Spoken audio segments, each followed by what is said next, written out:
How the bloody hell are we, guys? And welcome back. It is Thursday. So we're gonna sand this entire board, getting it ready for the fin box install today and gloss coat on the top side. I'm probably gonna do this entire sand with 240. I would normally do it with 120, but just because it's gonna be so easy to sand through this cloth, I'm gonna start with 240, see how we get on. If we can get it pretty good with that, then yeah, it might just save us some drama down the line. So I'm not gonna put you through the suffering of watching me sand. So what I'm gonna do is just one of these.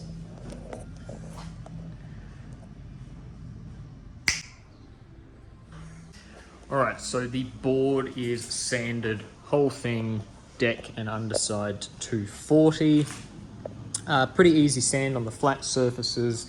The rails, not so much. Definitely some exposed weave. So yeah, gloss coat is the right call regardless. But now we have to find the spot for the boxes. So this is basically all he's given me. It's some photos of the board before it had its bottom skin on it with a ruler. So that's kind of all I've got, is rough placement for the two twin fins and of course the leash plug on the deck. And then the toe angle is going to be up to me, but I'm going to make them pretty straight anyway because it's a fish. So yeah, there's not going to be a lot of toe. So we just got to find our wooden blocks first and we'll go from there. On the last video, or the one before, I mentioned we had those air bubbles in the cloth, just kind of along this section and this section. So I sanded them out, which did expose the timber, and then we've resin coated them. And they're still sealed with resin, and they were so small, and because this is going to be a display board primarily, I'm pretty confident that these tiny little pinholes or tiny little air bubbles are going to be sealed from water, at least for like the 3 or 4 times this board is likely to be surfed. If it was going to be a board for surfing on, like that's its primary goal, then I would probably patch that flat end of the tail with some more cloth, put some more resin on it, try and blend it in. But I feel like it's going to be an unnecessary thing to do considering the use of the board.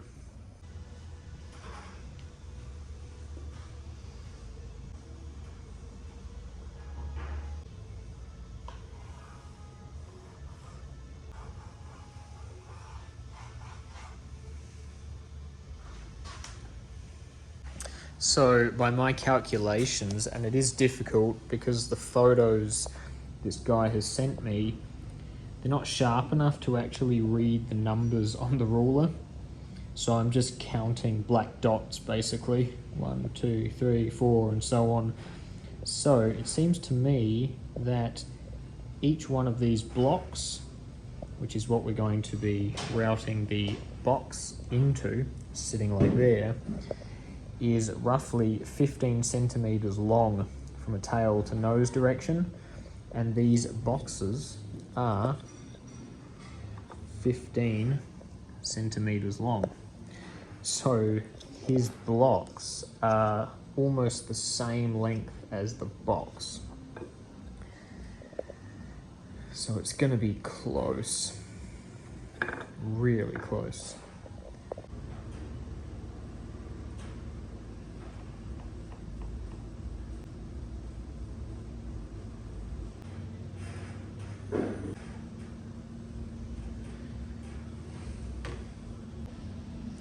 Alright, so that is basically us.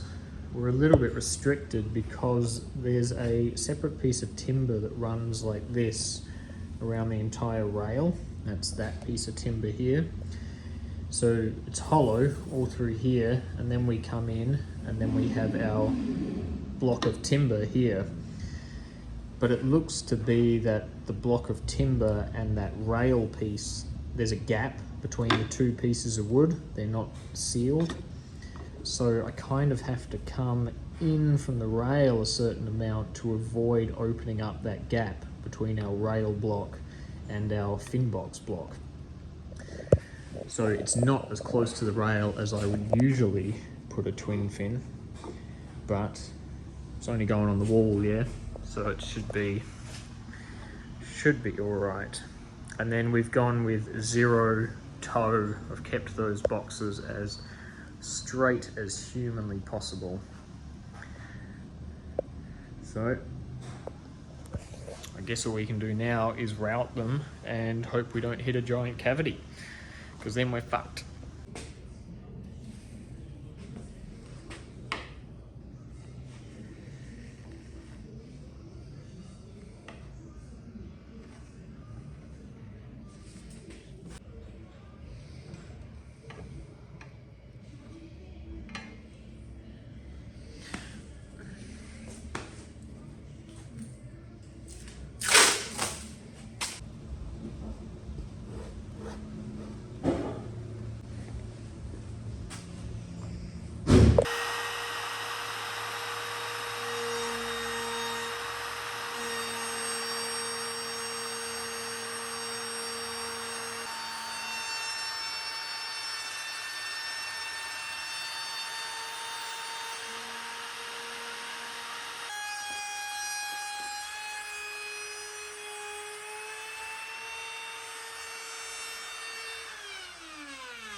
So before we try to fit them, these future boxes have these little teeth on the side of them, and they're designed to dig into the foam blank in your route. Obviously with timber we can't do that, so these are going to stop us from sinking the box at the appropriate depth. So we're just going to cut them off that way and that way with the knife to make these nice and flat. Alright, we have chiseled them out, so this is going to be our moment of truth.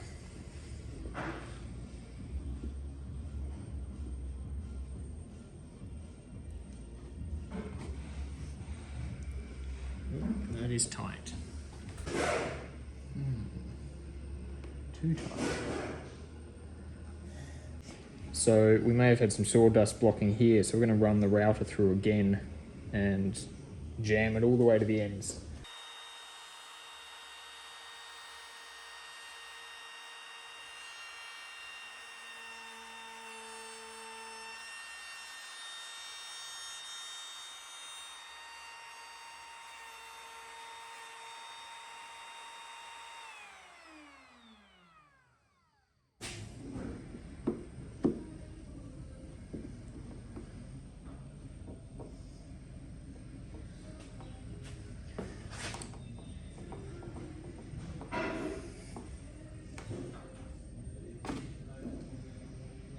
So I think our depth is good, but struggling to get the box in, it's so tight. And usually post lamination, this is not uncommon even on foam boards, but what I usually do is take the Dremel and kind of run it around the edge here to widen it a little. But I don't really want to do that with this timber board, so I'm actually going to sand the box, just that flange, a little bit thinner.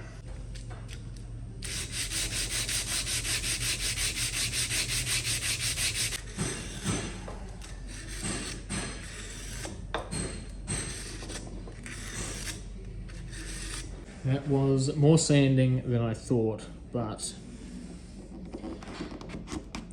we've got them in. Crazy how tight it is. So we've got them at a good level, super tight, and didn't disfigure the shape of the box. So we'll get on to that second one. You want to see something wild?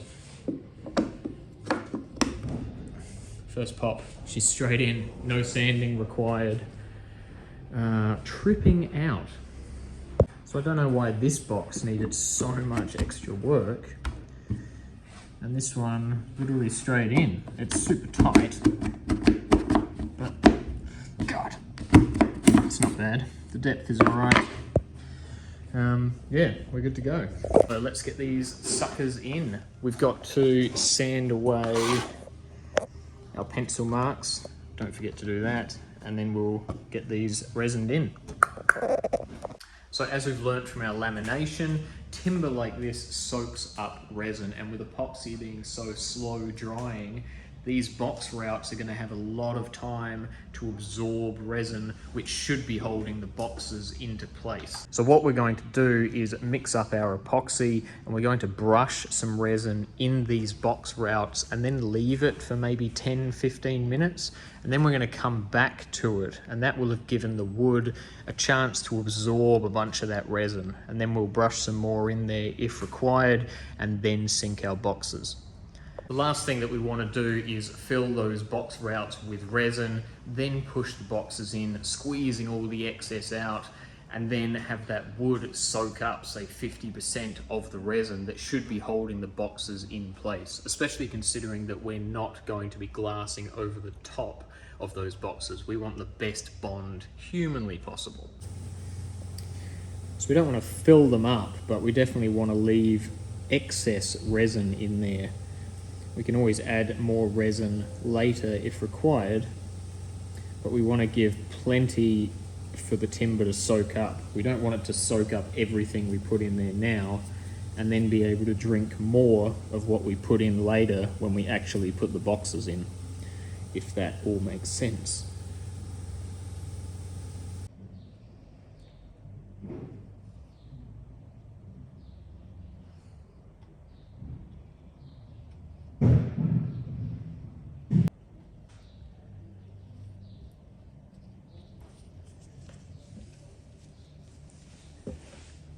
And while we're waiting for that resin to absorb some in the wood, we will pour some poly and put another lamb on the underside of this. By the time I've done that, we'll be able to sink the boxes into our redwood board.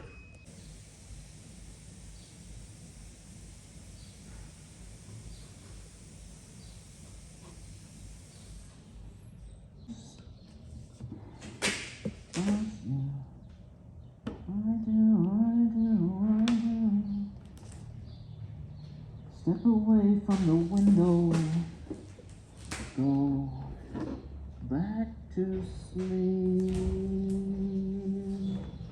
safe from pain and truth and choice.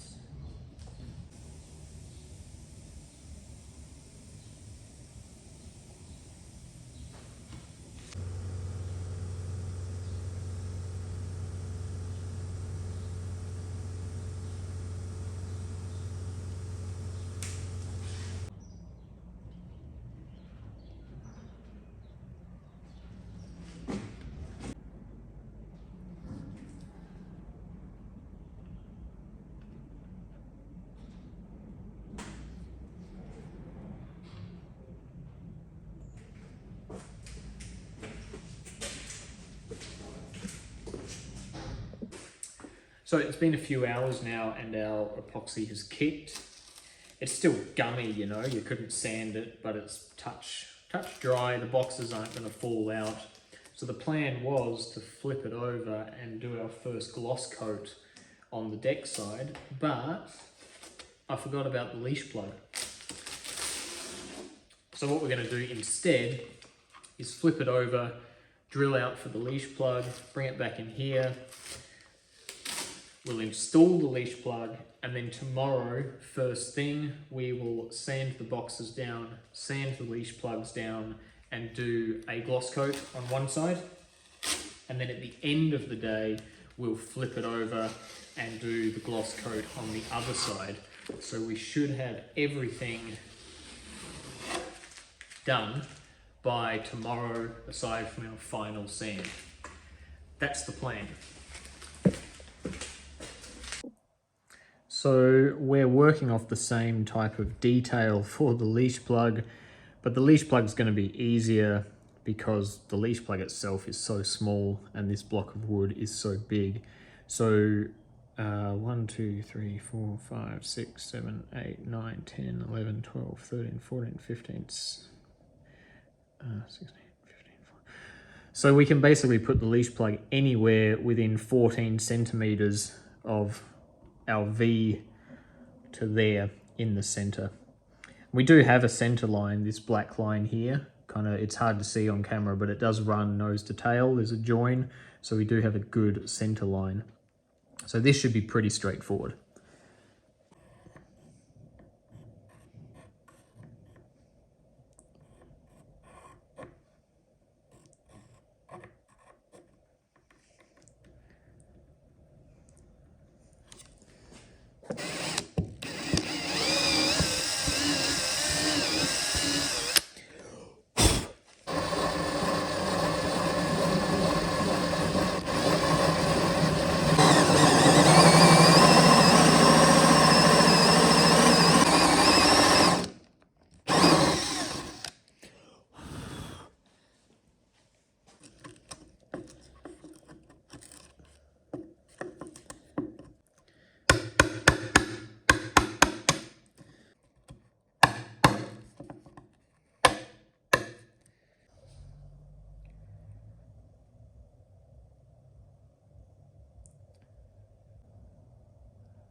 Leash plug is in, so tomorrow we can sand that leash plug down, sand our fin boxes down, and do our final 2 gloss coats.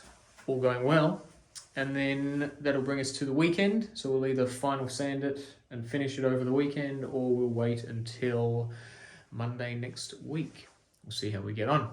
Nice one, guys. Hope you're well, and we'll see you tomorrow. Chee-hoo!